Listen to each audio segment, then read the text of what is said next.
Good morning, Clarksville. A man on the run, a raccoon on the run, and recalled eggs on today's news broadcast. Plus, local sports, weather, and more. APSU-TV News starts right now.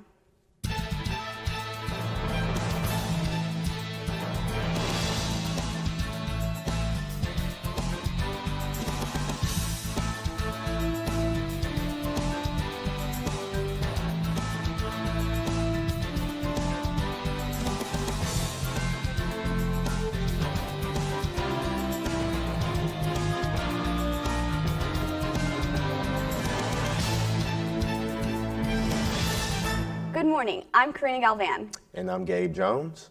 Clarksville police are still on the hunt for an escaped murderer, Kirby Wallace, after he has evaded capture for over 2 weeks. There were possible sightings of Wallace off a block on Poplar Springs Road. Law enforcement have been trekking through rough terrain in hopes of spotting Wallace soon. Montgomery County schools have been on lockdown procedure all week, preparing for Kirby if he shows.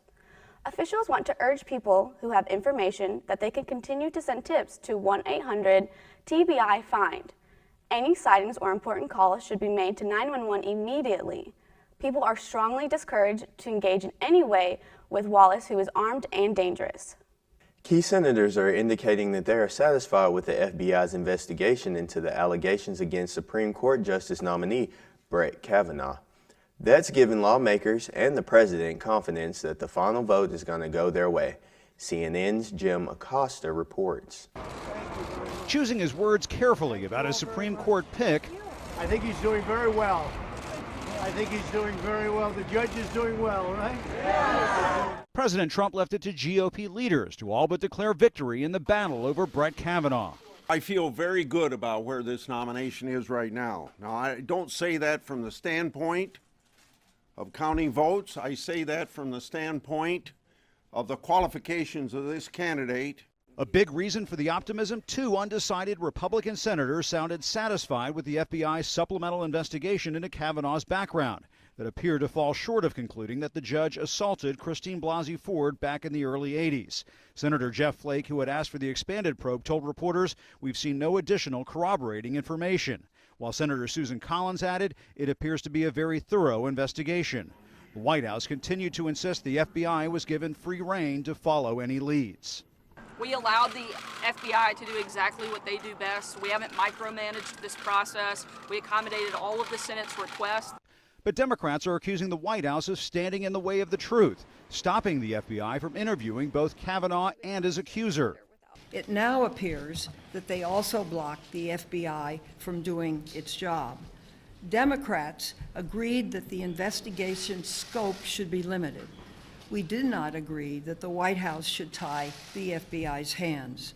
Ford's legal team fired off an angry letter to FBI Director Chris Wray, offering names of people who her attorneys claim could refute Kavanaugh's account, writing, "The investigation conducted over the past 5 days is a stain on the process, on the FBI, and on our American ideal of justice."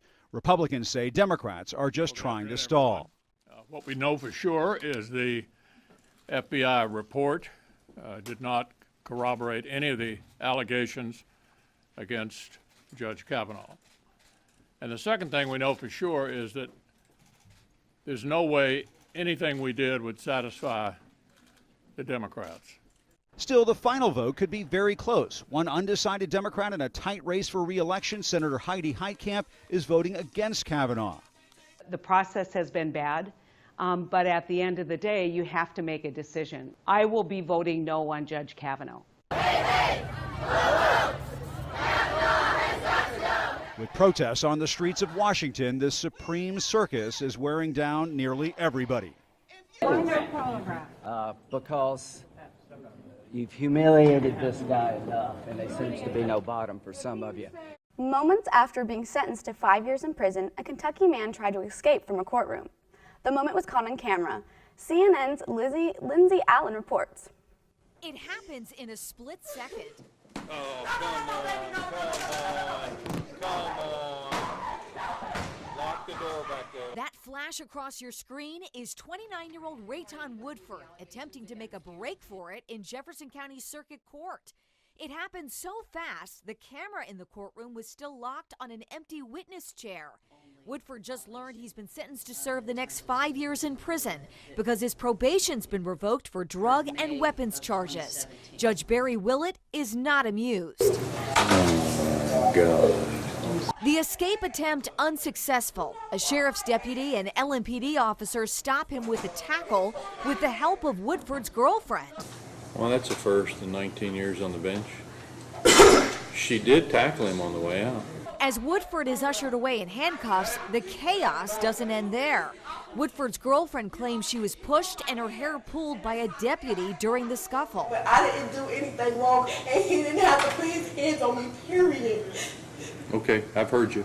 But as she continues on, she pushes the judge too far. But you condoning that, right? I'm not condoning any. No, wait a minute. Come back up here right now. Don't you tell me I'm condoning anything. I just told you what I observed.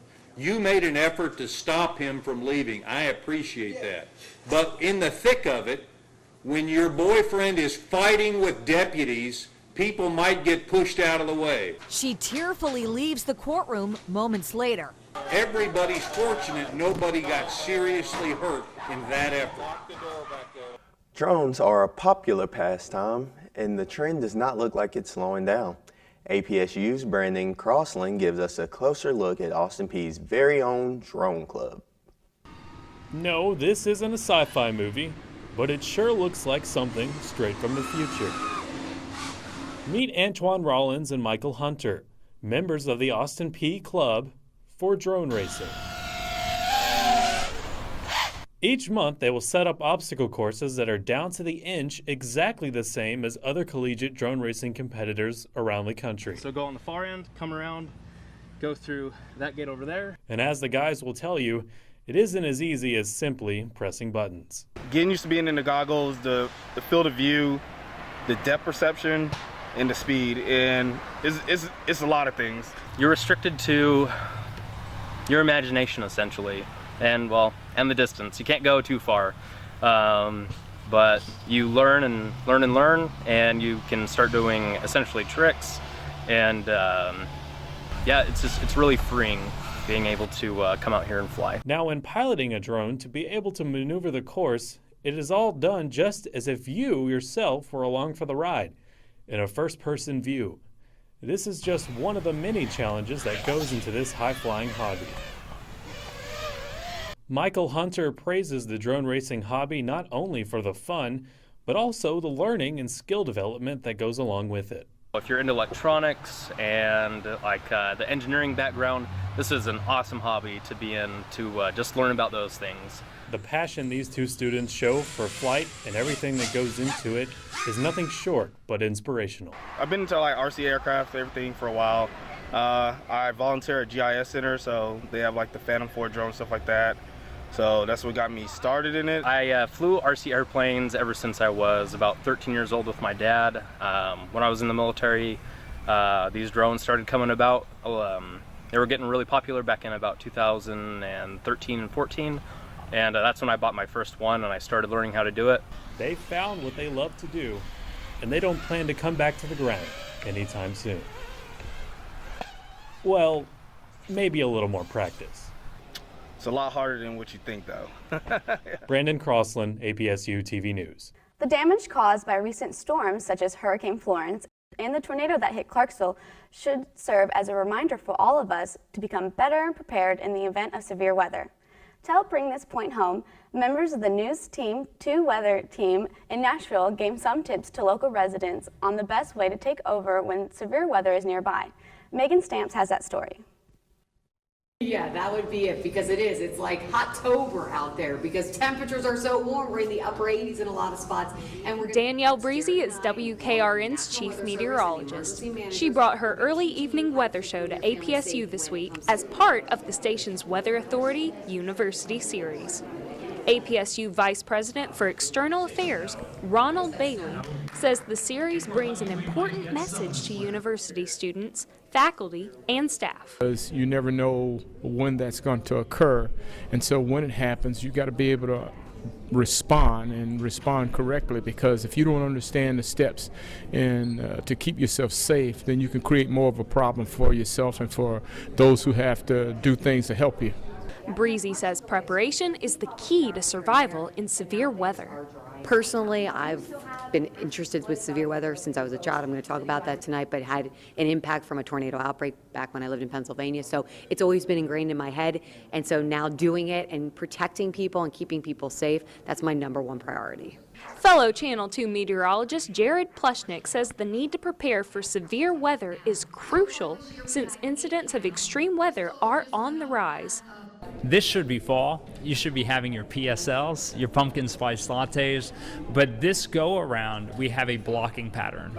Blocking pattern means that the weather systems are moving slowly and they're stuck in place for a long time. Our pattern happens to be high pressure over the Carolinas. We're getting that injection of heat and humidity, and when you combine that every afternoon, you'll get some storms. Brice and Plushnick emphasized the need for weather apps such as the one provided by News 2, which gives instant weather updates when severe weather is threatening. Meghann Stamps, APSU-TV News. For more on the weather, here, let's head over to Aaliyah Harris. Thank you, Karina. So for our current national temperatures, as you see, Los Angeles 77, Seattle is at 54, and then Denver's at 57. Dallas is at 89, and then you have 66 in Chicago, Atlanta at 90, and then you have 58 in New York. So for today's highs, as you see, we have Clarksville at 87, Nashville at 89, and Chattanooga at 89, and Knoxville at 89, and Memphis at 89 as well. So tonight's going to be pretty cold. You have Memphis at 72, Clarksville at 69, Nashville at 70, Chattanooga at 68, and you have Knoxville at 67. So the current temperature is going to be partly cloudy, a little bit of sunshine poking out throughout the day. The high is going to be 77. And then tonight it's going to be a little bit of chilly. We're finally getting that fall weather finally. It's going to be 68 degrees with no chance of rain pretty much throughout the night. So for our 5-day forecast, we have, of course, partly cloudy today with a high of 88 and low of 69. Saturday is going to be mostly sunny with a high of 87 and low of 66. Sunday is going to be very sunny, so go ahead and enjoy the fall weather out. A high of 87 with a low of 68. On Monday, it's going to be mostly sunny with a little bit of clouds throughout the day. A high of 86 and a low of 69. Tuesday, it's going to be partly cloudy with a high of 82 and a low of 79. Still ahead, Brice, Bement, APSU News TV will be right back. A fallen LSU basketball player is remembered fondly. Wade Sims was fatally shot last week. The funeral for the 20-year-old is set for Saturday. And on Tuesday night, family, friends, and thousands of others from LSU gathered to honor his memory. CNN's Jacques Doucet reports. Like, if you love somebody, tell them you love them. Like, don't be afraid to, let people know how you feel. And just cherish the relationships that you have, because you just never know. Like, none of us ever thought that Wade would be gone this soon. The LSU family uniting for a powerful night on campus. We want to honor him every day, not just on game day, because how he lived his life every day is how all of us can take things from how he lived his life every day. They came by the hundreds, full of emotion, to celebrate the life of a Baton Rouge native gone entirely too soon. I think as a family, we owe it to each other to take a look and help every one of our family members. We have 31,000 family members right here, and you're seeing a piece of that tonight. And Wade exuded that in everything he did, and all he ever wanted to do is be a part of this family. Wade's parents did attend this evening. His father, Wayne, who was a blue-collar, hard-working, no-nonsense player for Dale Brown in the late 80s, took to the podium to share his feelings. One thing I could tell to these young men, play your hearts out. I know Wade would have loved to be here with y'all through the season, but, stay on track. The team is your family. Don't let nobody come in from the outside trying to redirect you in any other direction. You have each other's back. Before the night was over, 44 balloons were released into the sky. Let them be reminders to us that Wade's in the hands of God. We had him here for a short time, but now we've surrendered him to his Creator. Jacques Doucet, WAFB 9 Sports. For more information on what's happening in sports, let's head over to Brice Bement for a look at your Gov Sports Update. Austin Peay Governors had a busy weekend this weekend. Once again, let's start with APSU football. The Austin Peay football team lost to previous OVC champs Jacksonville State University last weekend 48-32. The Govs came out hot in the first quarter, getting a total of 9 points early. Jacksonville fought back, getting 2 touchdowns early in the second. Austin Peay's Logan Birchfield put up 3 more points, making it 12-14 Jacksonville going into the halftime. The game continued back and forth with Govs quarterback Jeremiah Oatswell throwing a 75-yard pass to Trey Nation to make it 32-48 at the end of the fourth quarter. The Govs just ran out of time, losing in a close match to Jacksonville. Austin Peay will play Tennessee State at home at Forterra Stadium tomorrow at 6 p.m. Now, the football team is not the only team to play Jacksonville State this past weekend. The Govs soccer team also played Jacksonville State this weekend, winning again at home 4-1 last Friday. With a major change to the starting lineup, redshirt senior Caroline Wistrom, who has mainly been a defender for Austin Peay, got put up top this weekend and scored 2 goals for the Governors. Wistrom was named OVC Offensive Player of the Week this week as well. With this win, the Govs are currently on a 22-game winning streak at home and hope to continue the streak going into the game tonight versus Eastern Kentucky at 6 p.m. on Morgan Bros soccer field. The Govs will also travel to Morehead State University for a Sunday matchup at 1 p.m.